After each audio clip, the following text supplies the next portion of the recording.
Welcome to 1988. Not the greatest of topics to start off with, but we're going to start with the news story.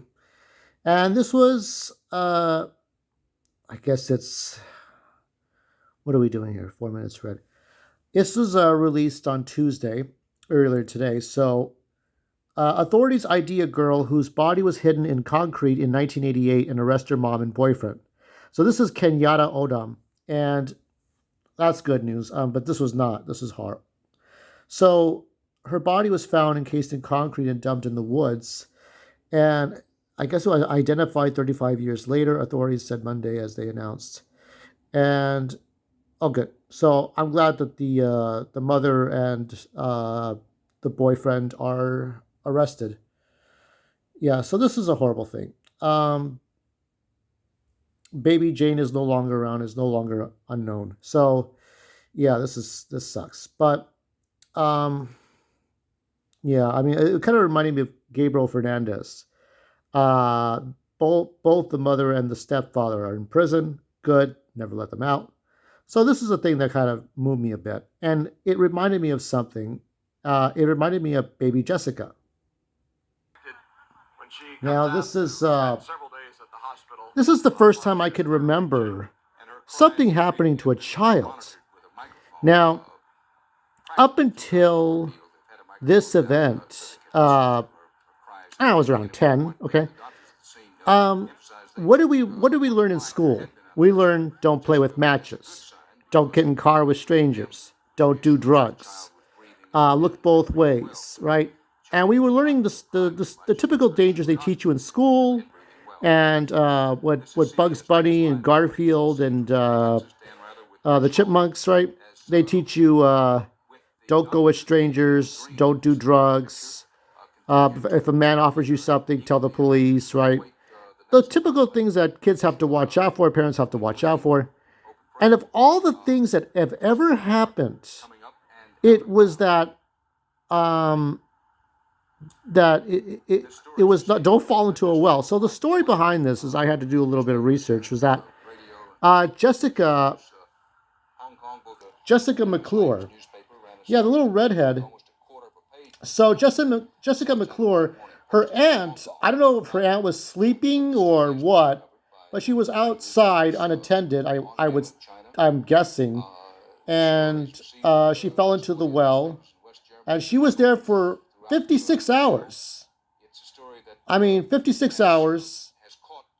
So there's George H.W. Bush. So yeah, she was in there for a while.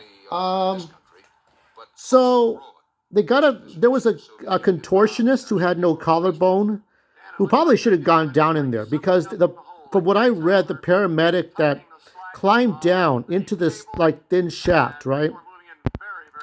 I don't know if it was like, maybe it was like a couple of feet in diameter, couple of feet, right? Not very wide.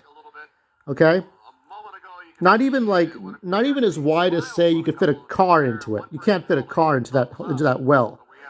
So they took this paramedic. This paramedic climbed down, picked up baby Jessica, who had her foot over her head, pulled her back out, and rescued her. She was safe. But later on, I found out this paramedic had ended himself in '95 because he had post-traumatic stress from this whole thing. So um, obviously they sealed the whole thing up after this was over because this thing was abandoned for a long time. And she just, of all things, I mean, this could have happened to anybody, right? You tell your kids don't go with strangers. Tell a adult when the bullies are at school. Don't cheat on tests. I don't know, whatever kids would get grounded for, right? This was unavoidable at that time, and maybe during this time too. So yeah, it was just like one of those things. It would go on. It would, even though this lasted beyond a day, this would go on forever in the media. Uh, they made a movie about this. It was just a big deal. So I mean, this was so popular. This is the parody. There were a lot of parodies or a lot of things that in pop culture, but this is the one I remembered the most. Okay, This is the one where Bart Simpson tried to trick everybody. Right here, they try a bird. Bye, Socrates. Future generations can rescue him. Oh, there you go. That's brilliant. And this episode's so memorable for this damn song. All the way down.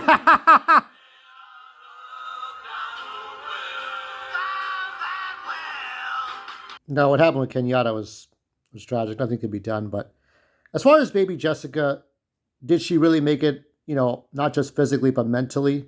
How has her life prospered? And actually, this was 87, not 88. But she grew old. She went to high school, college. She got married. She had 2 kids. People around the world knew who this person was and gave her money. And she took the money to put the kids through college. So, her kids through college. So, and now she lives happily 2 miles from where this incident occurred. So, here's to you, Jessica McClure. God, that's just, it's just how to be known for something like this. I mean, this girl could have died in a couple of days, or even in a day. But yeah, I don't know what happened with that aunt. Did she just fall asleep with a beer in her hand, or she just, she was like 80 years old, and 80-year-old people sleep? I don't know. I have no idea. But this is a nice, happy ending. But there you go. 1988 was a time when this kind of thing happened. And I don't think I've seen an incident like this since. This was unique. It was kind of in its own time capsule. We've heard of kids get missing. We've heard of kids being violated by the teacher and the coach, or, when they're sick in the hospital. But this is one of those things where it's like, yep, they fall down a well, and then they're the star for about a week. I thought this, in my memory, I thought this was like a week long, but it was actually a couple of days.